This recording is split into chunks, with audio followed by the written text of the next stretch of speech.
শিক্ষার্থীদের নতুন রাজনৈতিক দল নিয়ে রাজনীতির মাঠ গরম বেশ কিছুদিন থেকে। আনুষ্ঠানিক ঘোষণা আগ মুহূর্তে দলের নেতৃত্ব নিয়ে সামনে আসছে বিভিন্ন পদের দাবি তদবির।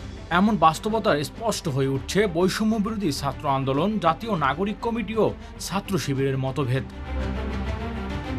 এ নিয়ে সামাজিক যোগাযোগ মাধ্যমেও চলছে কথার বাহাস। যুব ক্রীড়া উপদেষ্টা আসিফ মাহমুদ ভূঁইয়া তার ভেরিফাইড পেজে হুঁশিয়ারি করে জুলাই গণ অভ্যুত্থানের ইতিহাস বিকৃতি না করার আবেদন জানান। আন্দোলন নিজেদের অবস্থান তুলে ধরে একই সুরে কথা বলেন বৈষম্য বিরোধী ছাত্র আন্দোলনের মুখ্য সংগঠক হান্নান মাসুদ।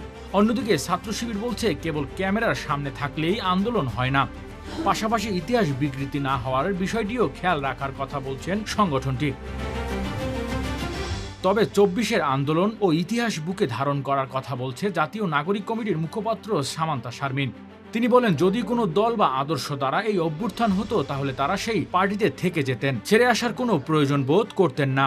যেহেতু ছেড়ে আসার প্রসঙ্গ রয়েছে, তাই আমরা যে নতুন রাজনৈতিক বন্দোবস্তের কথা বলছি সেটি সামগ্রিকভাবে তাদের সাথে আর করা সম্ভব হবে না। শিক্ষার্থীদের নতুন দল গঠনের আগেই কেন এত বিরোধ, এত বিতর্ক, এ বিষয়ে জানতে চাওয়া হয় ছাত্র শিবিরের কেন্দ্রীয় সভাপতি জাহিদুল ইসলামের কাছে। তিনি বলেন, অভ্যুত্থানে কোনো ব্যক্তির একক মাস্টারমাইন্ড ছিলেন না, কোনো দলের একক কৃতিত্ব সেটিও বলবো না। সবার অংশগ্রহণে হয়েছে এবং সবাইকে এর কৃতিত্ব দিতে হবে না। ইতিহাস বিকৃত হোক, এটা কারোরই কাম্য নয়। Desk report, metro TV.